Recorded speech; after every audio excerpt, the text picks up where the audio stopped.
Vamos dar uma olhada, então, no pensamento e nas contribuições do Rudolf Hilferd, que é um autor que tem uma vertente marxista, um autor marxista.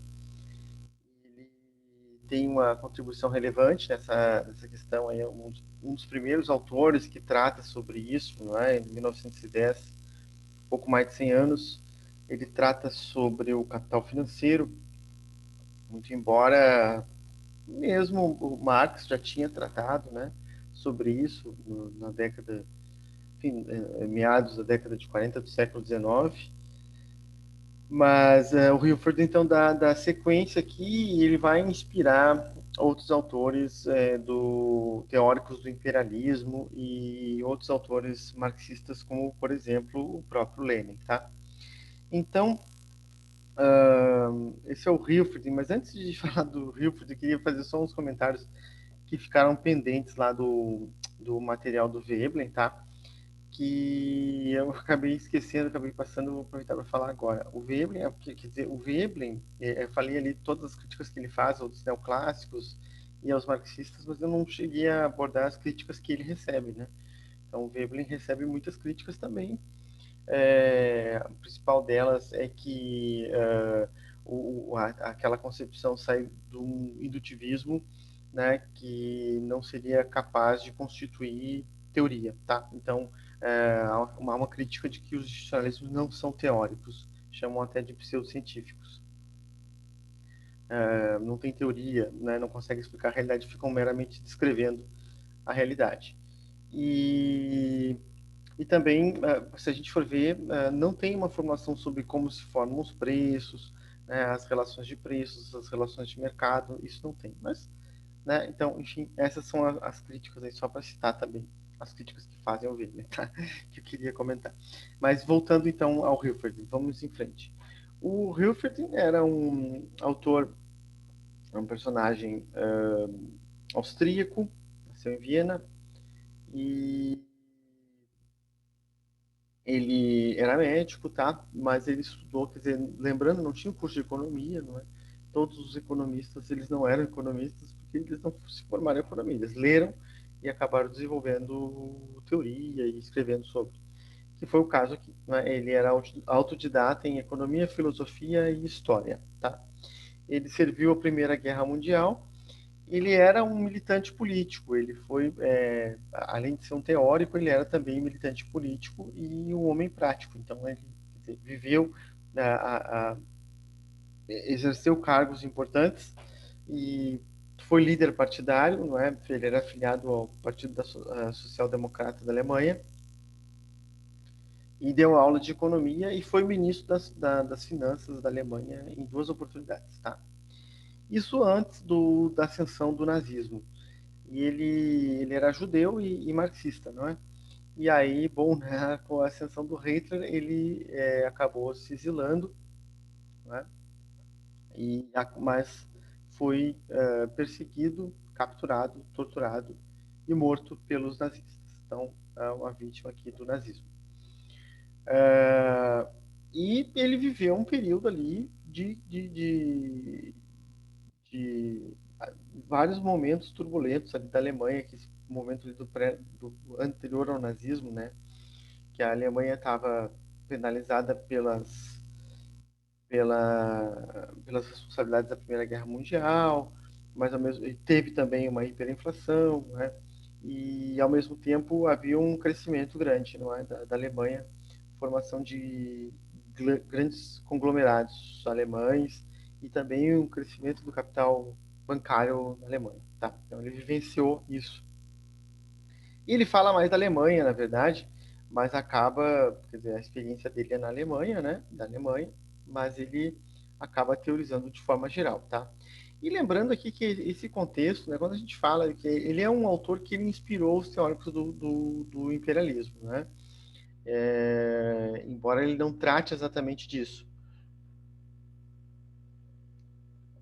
Mas a gente tem que olhar que quando pensa em imperialismo, tem gente que pensa, imperialismo, uma coisa, né?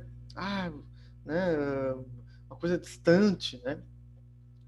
Mas, na verdade, quando a gente olha aí, 100 anos atrás, né, praticamente toda a África era colonizada. E 25% da população mundial, no início do século XX, vivia em colônias. Não é? E o próprio Estados Unidos tinha colônias. Não é? Tinha Samoa, Porto Rico, Filipinas, Cuba, República Dominicana, Nicarágua, o Canal do Panamá, né? o Havaí, enfim, e outros, e regiões, essas que algumas fazem parte ainda dos Estados Unidos, né? Seja mais proximamente, como o Havaí, ou um pouco mais distante, como Porto Rico. Na prática, é isso. E, bom, e os europeus, eles dominavam ali completamente o continente africano. Né? Então, 93% da África era colonizada, basicamente toda. Aí está destacado no mapa, né? França na região azul, não é?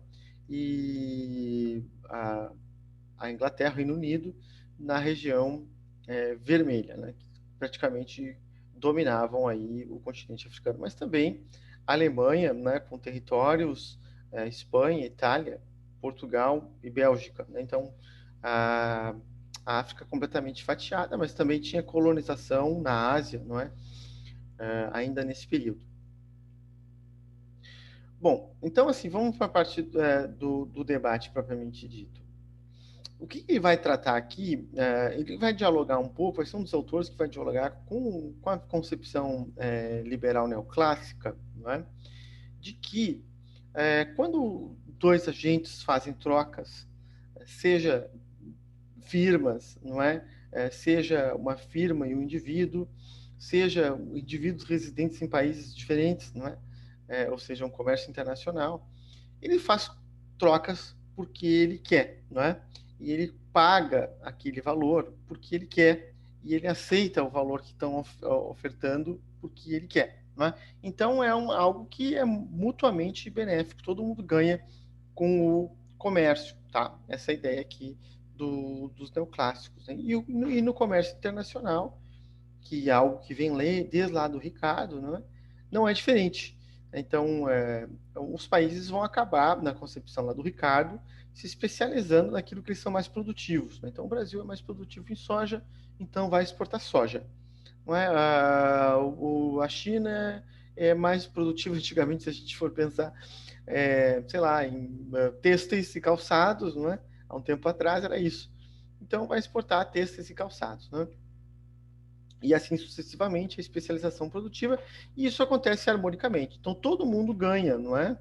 Então, ao invés de eu ficar aqui produzindo um relógio, horas e horas, vou comprar um relógio da Suíça, que lá eles fazem melhor, e vou implantar aqui, sei lá, não sei quantos hectares de soja para comprar esse relógio, e todo mundo fica feliz, tá? Bom, além disso, eles têm uma visão de que o capitalismo é natural, é da natureza humana, tá certo? Aquela debate que a gente já fez, é eterno, né? É o sentido da civilização, né? Os países europeus tinham a ideia de que a colonização, não é? Ela não via assim, nós estamos colonizando aqui, né? Nós estamos assim extraindo riquezas, escravizando povos. Não, a gente está levando civilidade, a gente está levando cultura, hábitos refinados, né? Mesmo autores, o próprio Marshall, né, que o Alfred Marshall tinha essa visão, né, de que o Reino Unido estava levando cultura aos selvagens, né, que eram aqueles que viviam nessas regiões da América, da África e da Ásia, tá? Selvagens, bárbaros, como dizia o Império Romano lá dos outros povos, né, os bárbaros, né? Enfim.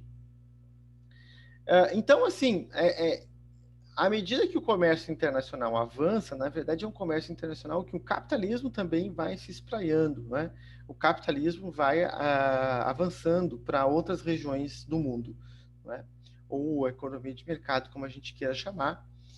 E há sempre uma visão de que isso é positivo para essas culturas, não é? Que culturas outras que a gente pensa que existe apenas uma cultura, né? Mas não, né? Existem várias culturas e isso se relaciona também com as relações de mercado e com as relações sociais, as relações de produção, que existiam várias, tá certo? Não existe isso de o capitalismo é a organização natural. Não, o capitalismo é uma organização específica, não é?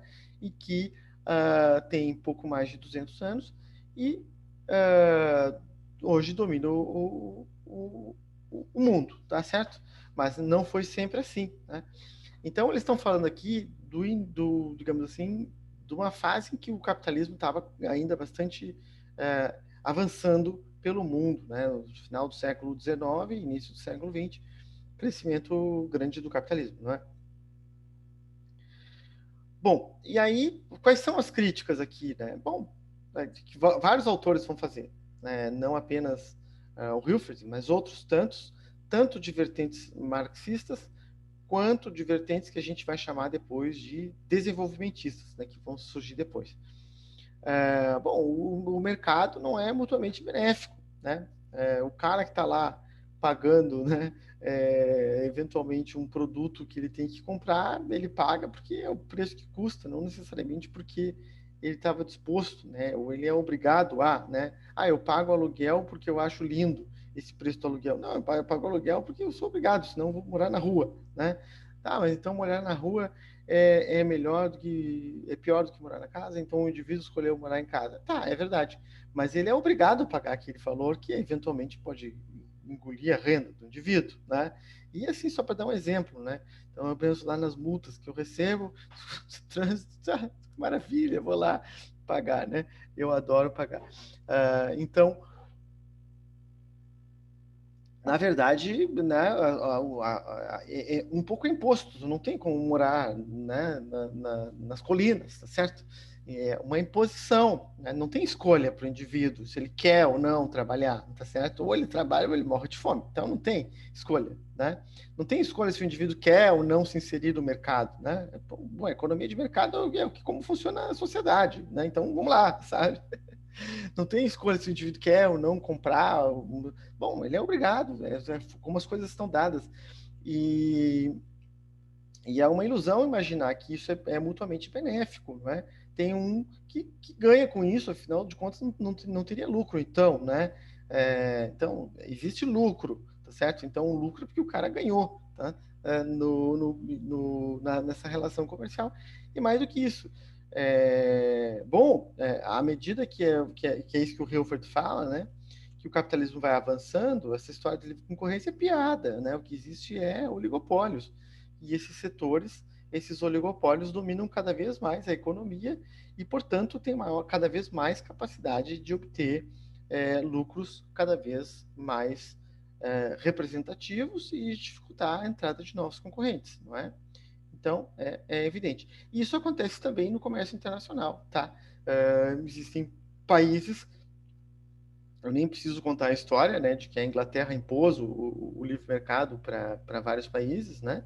É, e mesmo que não praticasse em muitos momentos, e os Estados Unidos fez igual, né? Ipsis literi, né? Os Estados Unidos cresceu, né? Com proteção, proteção tarifária, protecionismo, intervenção do Estado, e à medida que eles se tornaram a grande potência mundial, eles passaram a impor o livre comércio para os demais países, né? Através de acordos comerciais, através de sanções, e é assim até hoje, tá certo? Então, só que vira e mexe, os Estados Unidos vai lá e, como aconteceu no governo Trump, né, à medida que a China entrou com maior concorrência no mercado internacional e ganhando cada vez mais mercados, o que aconteceu? Os Estados Unidos, não, a China faz uma concorrência desleal e tal, começou cada vez mais numa postura anti-China, né, tanto do ponto de vista comercial, começou a colocar barreira, né, para outros países também, começou a querer interferir no câmbio, e, enfim, começou a fazer política protecionista, tá? Que é o que os Estados Unidos sempre fez, na verdade, só que ele sempre defende o livre mercado internacional, tá? Então a ideia aqui de que os países eles se desenvolvem, eles alcançam um nível de competitividade internacional, de produção, de escala, de ganhos de escala, e a partir disso eles passam a exigir nas relações comerciais livre mercado e acabam engolindo o mercado de outros países, tá? A Inglaterra, aqui também não quero me aprofundar muito nisso, mas a Inglaterra impôs, né, que no Brasil, por exemplo, através de relações com Portugal, não pudesse ter manufatura, tá? Na época da colônia, não é? No Brasil, tá? Então não podia ter manufatura, era proibido por lei. Tá? Então, isso foi uma posição da Inglaterra que tinha interesse em entrar no mercado do Brasil. E foi o que aconteceu. Tá? Bom, então, assim, não existe harmonia internacional. Né? Existem países que têm maior competitividade, por motivos que não importam aqui, que acabam dominando, tanto do ponto de vista econômico, como também do ponto de vista do comércio e, portanto, político. Tá? Então, é uma visão aqui que faz esse debate, como eu falei, né? Outros autores, a CEPAL vai entrar nisso também um pouco depois, né? Nessa visão aqui, tá? Autores críticos ao liberalismo, principalmente aqui nas relações internacionais, né, no comércio internacional, que tem tanto vertentes marxistas quanto o que a gente chama de desenvolvimentistas. Tá? Então, assim,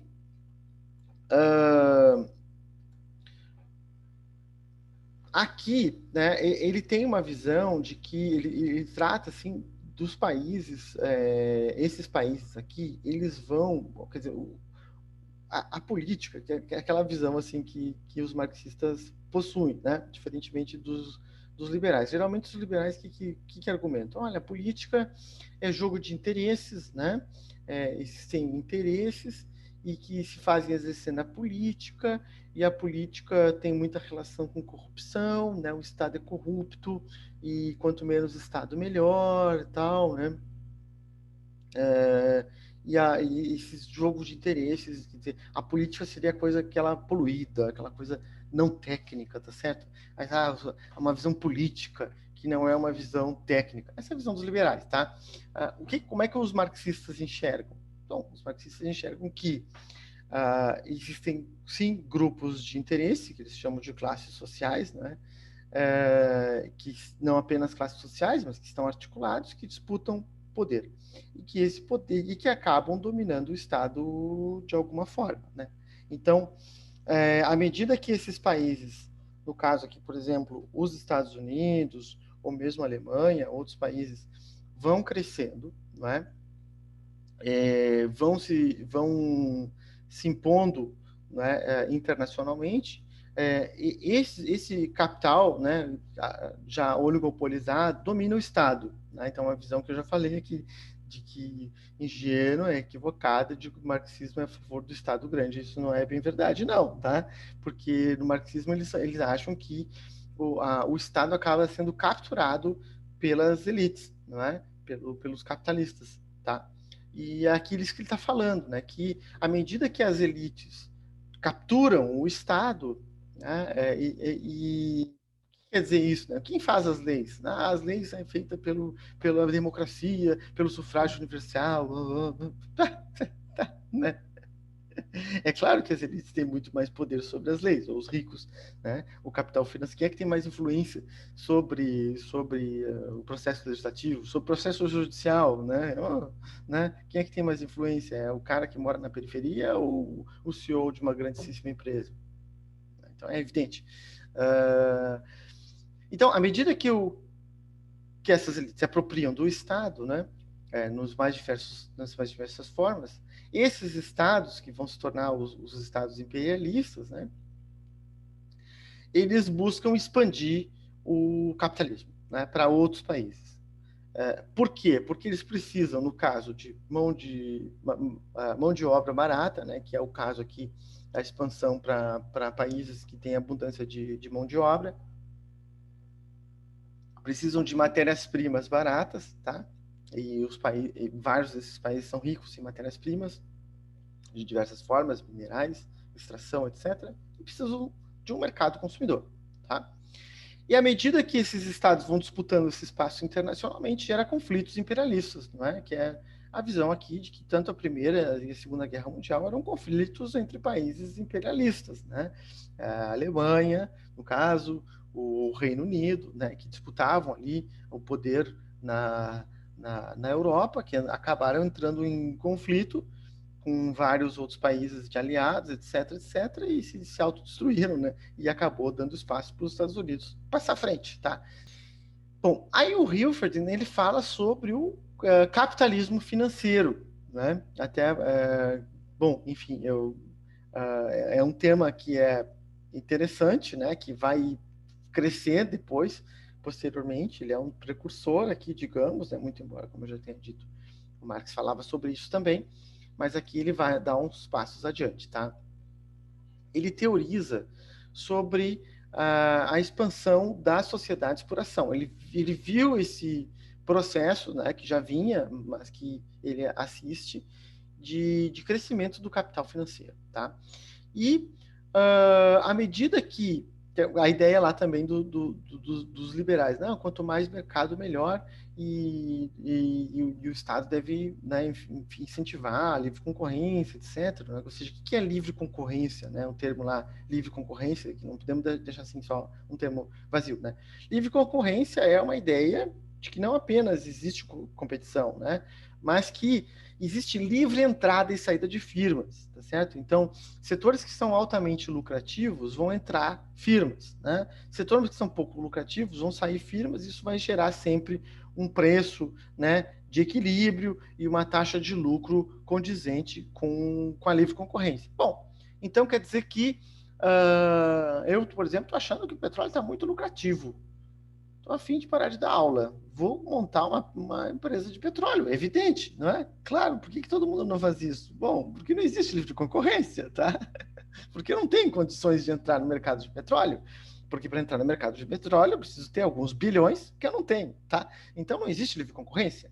Ah, eu estou a fim de produzir iPhones, porque eu não vou fazer propaganda, né? Estou a fim de produzir smartphones, porque smartphones é muito mais rentável do que dar aula, né? Então eu vou produzir smartphones. Não, né? Não tem como. Na verdade, existem cartéis, existem oligopólios, grandes empresas que dominam completamente, praticamente todos os setores, né? É só a gente pensar qualquer setor automotivo, setor de transportes, setor de produtos de beleza, de alimentação, todos são dominados por grandes empresas, né? E não é, e essas empresas são tão grandes, elas produzem em escala tão grande, né? Elas têm acesso à tecnologia, elas têm acesso a capital, de tal forma que é muito difícil de entrar um novo concorrente. Então são cartéis que se formam, tá? Não existe livre concorrência. Existem oligopólios que dominam o comércio mundial, tá? E só que o que ele fala aqui é que esse capital industrial ele vai se tornando cada vez mais financiarizado. Ele não utiliza esse termo, mas é um termo que vai se utilizar agora, atualmente. Né? Há um processo de financiarização, né? Que até vou deixar como aula complementar ali uma aula que eu tenho que fala sobre financiarização, né? Que trata sobre esse fenômeno no período mais recente, como isso acaba influenciando a política econômica dos diversos países e tal, tá? Que é um tema bastante estudado aí. Então, o capital industrial ele vai se tornando capital monetário, ou seja, uma separação entre o gestor da empresa, né, e o dono da empresa. Então, o dono da empresa vai cada vez mais se tornando, vai indo para ações, né, que ele recebe dividendos e, portanto, ele não precisa estar lá no dia a dia da empresa. E, aliás, ele pode até vender aquelas ações e comprar de outra empresa. Então, eu tenho um distanciamento, não é, entre o dono da empresa e o funcionamento das empresas, tá?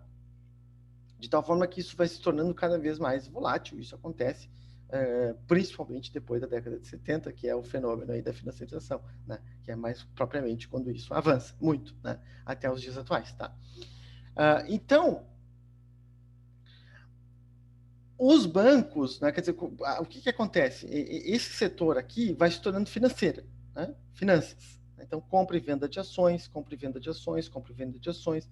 Há um processo crescente desse comércio de ações e outras formas que vão surgir depois, né? Derivativos, opções, mercados futuros, e o troço vai longe, de tal forma que o capital bancário, né, as finanças, vão engolindo, não é, toda a atividade produtiva, vão dominando a atividade produtiva, não é? Vão sendo o principal setor. O principal setor ele acaba dominando de diversas formas, inclusive a gestão do Estado, né? A política macroeconômica, que é o que nós temos hoje. né? Então, esse processo aqui do capital bancário, ele vai se fundindo com os interesses da indústria, tá? E os bancos, o capital financeiro, passa a dominar o setor produtivo, tá? Isso, de fato, ocorreu, né? Então, o capital industrial, ele vai perdendo o vínculo com a empresa, né? Com o capital propriamente, né? com a empresa, com a firma, com a indústria, né? Com o chão de fábrica, ele pode vender as ações assim, né? E ele se torna cada vez mais, quer dizer, a rentabilidade vai saindo do setor produtivo e vai indo para o setor financeiro, né? Que é um processo que começa aqui, está falando isso 100 anos atrás, né? Mal tinha energia elétrica e o cara já estava falando disso, né? E isso avançou muito ao longo do século XX e XXI também, né? Continua, tá? É o que ele chama de capital prestamista, que hoje a gente chama de capital financeiro, né? Que é esse processo aí que vai saindo para o setor financeiro, que vai sendo muito mais lucrativo, né, do que o capital industrial, muito mais fácil, muito mais ágil, muito mais volátil, não é? E a lucratividade vai se tornando, o lucro se transforma em juros, não é? O cara vai lá, tem 1 milhão, ao invés de abrir uma empresa, não sei o quê, não, ele vai lá, compra ações, né?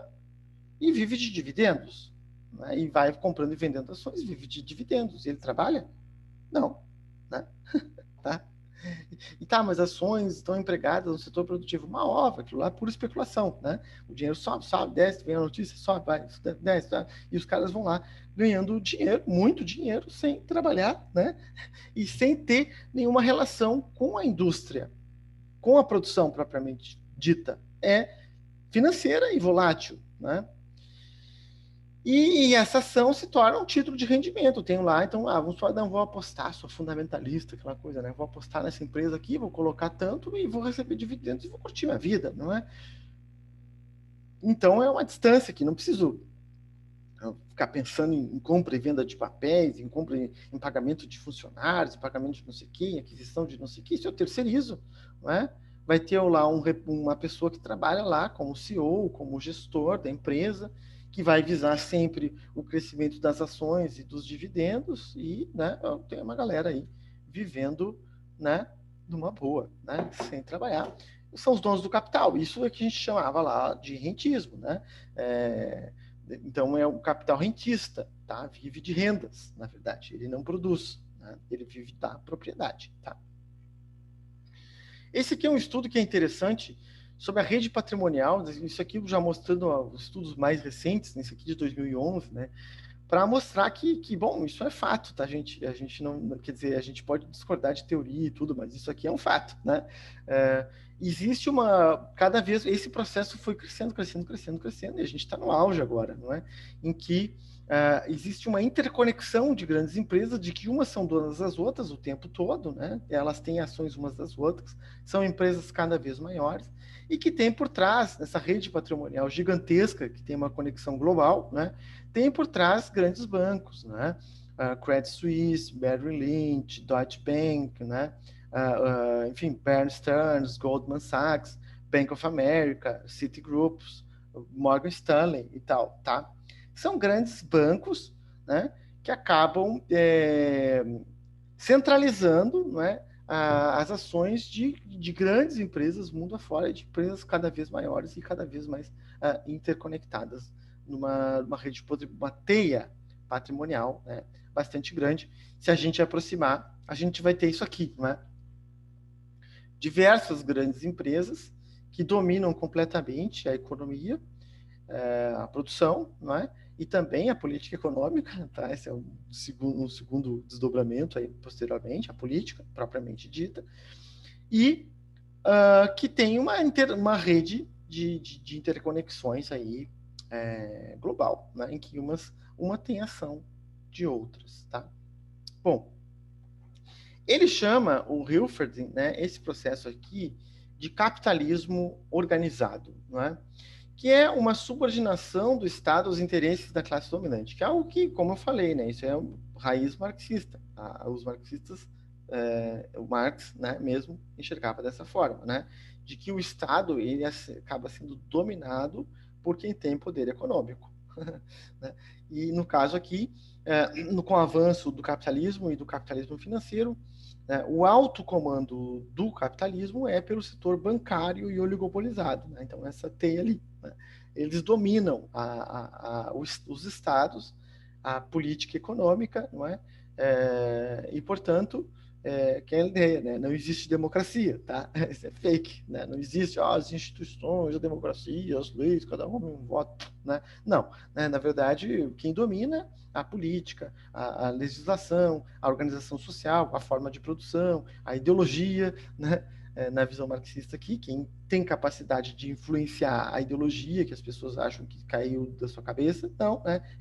É esse grupo aqui que comanda tudo, né, no caso. Então, grandes cartéis e oligopólios, tá?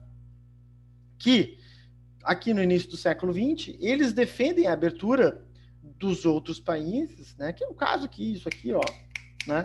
Tipo, nos acordos comerciais entre Portugal e Inglaterra, não é? Enfim, né? Na época colonial, o Brasil tinha que abrir o comércio para a Inglaterra, mas a Inglaterra não abriu o comércio para o Brasil. Certo?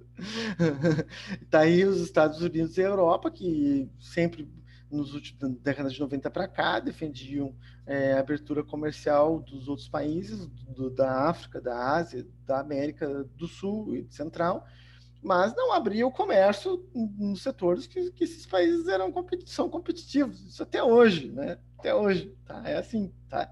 Eles não abrem o comércio nos setores que o Brasil, por exemplo, é competitivo, que é o setor primário, né? Mas exige, inclusive tem tarifas e tal, cotas, né? Restrições, né? Colocam restrições fitossanitárias, agora a gente vai se lascar com restrições ambientais, né?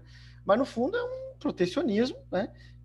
Do setor primário que o Brasil tem mais competição. Então, assim, não existe essa história de livre mercado beneficia tudo uma ova, né? Tá certo? Uma ova, né?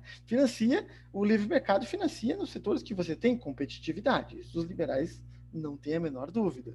Só que os países ricos, eles acabam, inclusive via organizações multilaterais, né, impondo que os países pobres abram o seu comércio e eles não abrem o deles naqueles setores que não são competitivos. Tá aí os Estados Unidos do Trump para nos falar como é que funciona isso, né? Então nem precisa ir tão longe, tá?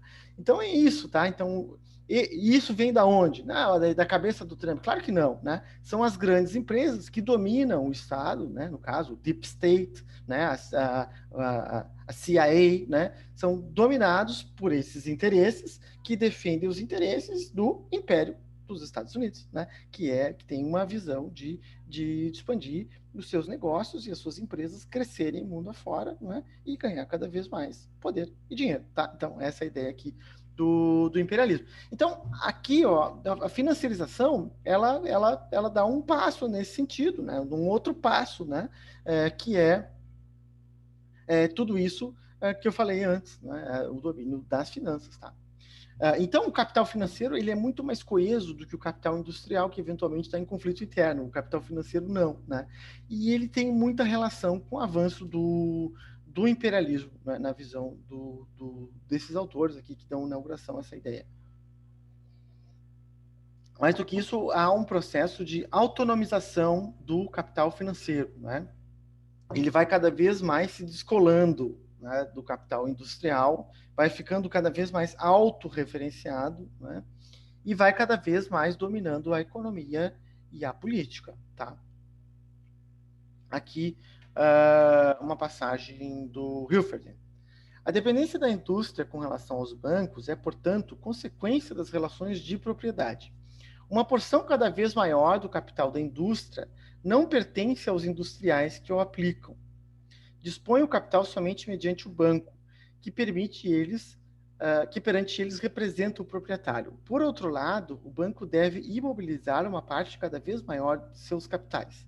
Torna-se assim, em proporções cada vez maiores, um capitalista industrial. Né? Não apenas empresta, como também, né, aqui está falando também do empréstimo, né, para o capital industrial, mas também tem toda essa questão da propriedade das ações. Chamo de capital financeiro o capital bancário. Portanto, o capital em forma de dinheiro que, desse modo, é, na realidade, transformado em capital industrial. Mantém sempre a forma de dinheiro ante os proprietários. É aplicado por eles em forma de capital monetário, de capital rendoso, né? Ou capital, né, que a gente chama de rentista atualmente. E sempre pode ser retirado por eles em forma de dinheiro, né? Vende as ações. Mas, na verdade, a maior parte do capital investido dessa forma nos bancos é transformado em capital industrial produtivo, meio de produção e força de trabalho, e imobilizado no processo de produção. Uma parte cada vez maior do capital empregado na indústria é capital financeiro, capital à disposição dos bancos e empregado pelos industriais. Tá? Só que ele está falando 100 anos atrás. Né? O capital financeiro significa a uniformização do capital. Os setores do capital industrial, comercial e bancário, antes separados, encontram-se agora sob direção comum das altas finanças, na qual estão reunidos em estreita união pessoal os senhores da indústria e dos bancos. Então, né, isso é o que ele chama de capital organizado, né, em que existe um predomínio de SA. SA são empresas que vendem ações, né, essas SA acabam sendo cada vez mais dominadas pelo poder bancário, né, isso faz com que elas também tenham mais acesso à tecnologia, porque tem mais acesso a crédito e, portanto, uma produção em escala maior, o que faz com que ela ganhe cada vez mais competitividade e impeça que outros competidores entrem no mercado. Assim, vão se oligopolizando e à medida em que o capitalismo avança, né, os capitais desses países aqui, da Inglaterra, da França, da Alemanha e dos Estados Unidos, né, vão dominando o mercado mundial e vão se tornando empresas globais, né? Nem preciso dizer que é o que nós temos hoje, né? Então, quais são os países que dominam aí a economia mundial? São os países que têm mais empresas, tá? Que são de lá, né? Então, o país que tem mais multinacionais adivinha, os Estados Unidos, é claro, né? E também, depois, né, o Japão, né? E também a Alemanha. E, mais recentemente, a China está crescendo também com as suas multinacionais, mas tem também na França, enfim, os países têm grandes empresas que, claro, né, influenciam na política local, né, evidente, até financia os partidos, né? Isso não é uma coisa do Brasil, né? Essa baboseira de no Brasil é assim. Deixa de ser ingênuo, cara. Claro que não. O mundo é assim, né? É assim que funciona a realidade. E essas empresas financiam a política e elas dominam a política, não é? Através de corrupção, é evidente, né? Inclusive. Ou não, né? Como em outros países legalizados isso aqui, né? Então, financiam os deputados e os deputados votam a favor e se posicionam de acordo com os interesses do capital, né? É evidente, tá? Então, essa ideia aqui que está dessa vertente marxista, né? Bom, essas grandes empresas, elas são mais resistentes a crises também, né? Porque também a ideia liberal de que a economia está sempre para emprego, sempre no longo prazo, sempre no equilíbrio. Não, né? Na verdade, tem ciclos, né? Tem expansão e tem crise. Quando tem crise, significa que as empresas vendem menos. As empresas que são menores caem fora, tá? Não tem, elas ficam no prejuízo e adeus, né? Não aguentam. E as grandes, como tem mais gordura, como tem uma lucratividade maior, né, tem capacidade de absorver impactos grandes, né, e mesmo crises prolongadas, elas conseguem ter acesso a crédito e tudo mais para se financiar, mesmo que tenha prejuízo, acabam crescendo cada vez mais. Então, na expansão, elas ganham mercados e vendem mais, né? Na crise, elas ganham mercados, né? Porque os competidores saem fora. Então, existe uma tendência de oligopolização da economia, né? Então, aquela ideia que está presente no marxismo, né?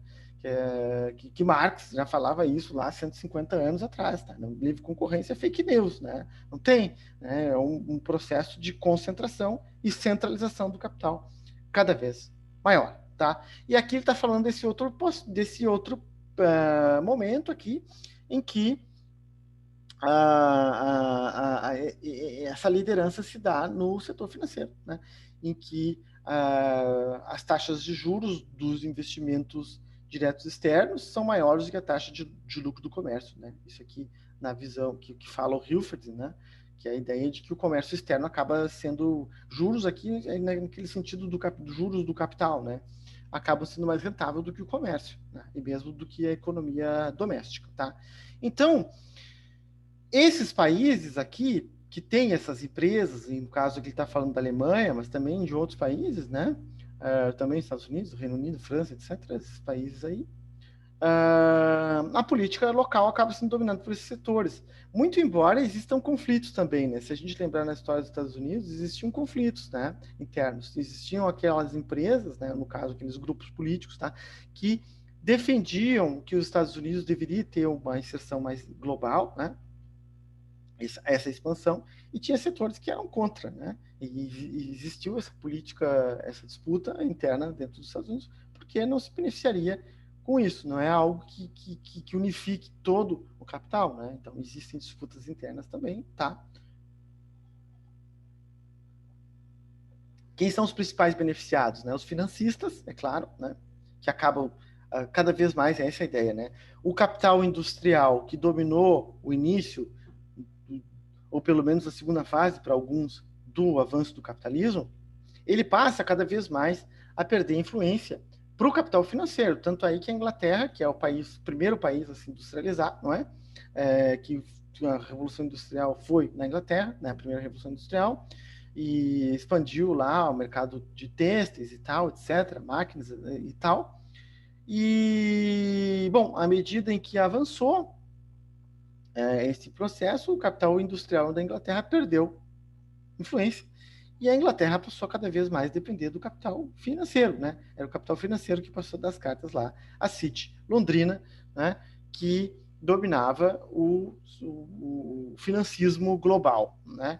E os interesses das finanças passaram a cada vez ser mais influentes na política interna da Inglaterra. Tanto é assim que, né?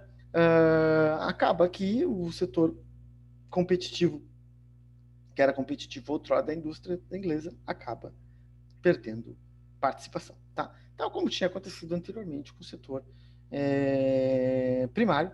E nesse caso aqui, a Inglaterra foi muito mais coerente do que os Estados Unidos, porque a Inglaterra, em muitos momentos, mesmo quando perdia competitividade externa na indústria ou no setor primário, ela continuava abrindo comércio, né? Já os Estados Unidos, não. Quando perdia competitividade, fechava. Tá aí Trump para nos mostrar como é que funciona essa história. E isso não caiu do céu, são os empresários que defendem essas políticas, é claro, né? Não é uma ideia do Trump, né? O político não é meramente o político. Quem manda não é o político, tá, gente? Tá, é isso, né? Quem manda não é o político, não é o presidente que tem poder, né? O presidente é um representante político que representa interesses, né? E, portanto, que interesses que estão por trás dos grupos políticos que estão na frente, é isso que importa, né? Tá? No caso aqui, nos Estados Unidos, do mais recente, o Trump representava muito desses interesses que estavam perdendo competitividade para a China. Né? Bom, então a indústria naval aqui, que ele, né, estamos falando daquele contexto, se beneficiava também, sobretudo por o avanço da luta interimperialista e as guerras, né? E também setores de produtos de artigo de exportação, né? Aqueles que ganhavam mercados externos. Né? Nem todos os setores ganhavam, né? Essa é a questão. Muito bem, aí a gente entra na solução, né? Então, o Hilferd e outros autores, né? Tudo, eles problematizam, né? E aí, tipo, e a solução qual é? Aí eu botei essa figura aqui, que é ir para o Jardim do Éden, né? Que é também essa visão que a gente pode criticar os marxistas, né? Tipo, tá, então a solução é o quê? A solução é a revolução, né? Tá. Então a revolução é que vai resolver todos os nossos problemas. É os trabalhadores assumirem o poder visando distribuir renda. Como é que isso vai ser? Não sabemos, né? De que forma? Não sabemos. A crítica aqui também, né? Tipo, tá, tudo bem, ele faz várias críticas, tá, mas e aí, como relacionar? Ah, é a revolução, né? Então, para os marxistas aí, sempre a revolução vai resolver, né? É a panaceia, a revolução resolve tudo, tá? Como vai ser? O que é? Não sei. Então, tá. Aí é essa visão, assim, de, tá, tem um caminho lá, que é o Jardim do Éden também, tanto do ponto de vista na utopia, né? Então vamos construir outro mundo, né? Tá. E outras críticas também, né, que faltou uma visão de que, né, que os liberais vão fazer é que a expansão da produção é também expansão da renda, né? Então, à medida que o capitalismo avança, que a produção avança, a renda também avança, porque produção é igual a renda. Então, né, ele não percebeu que esse avanço do capitalismo e da produção é também avanço da renda, né, geral, né, embora, claro, que seja concentrada, é evidente, mas é uma expansão da renda. Né? E a visão dos liberais também, né, de que o mercado ele dá acesso a bens. Né? Então, à medida que o mercado avançou, expropriou a cultura dos povos e a forma de organização social e econômica daqueles povos que passaram a não ter outra escolha a não ser, né, viver sobre o capitalismo. Não dá para negar que isso é verdade. Mas é verdade também que esses povos tiveram acesso a outros bens e que eles valorizam, que eles querem lá usar o seu smartphone e tal, querem usar as coisas mais modernas ou mais antigamente, querem ter acesso àquele conforto e isso se dá pelo mercado. Então é a crítica que os liberais fazem, tá? Então é isso aí. Como eu falei, o Hilferd inaugura aqui esse processo, tá? Mas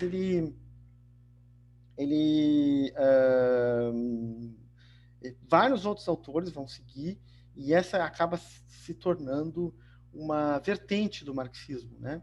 Que é a financiarização, que vai dialogar também com outras vertentes, né? Tem vertentes do keynesianismo que também dialogam sobre essa questão da financiarização, né? Mais recentemente e tal. Tá? Então há uma conversa aqui entre keynesianismo e marxismo e a vertente da financiarização marxista e keynesiana estão aí até hoje produzindo teoria e tentando explicar a realidade a partir dessas ideias que vão avançar à frente.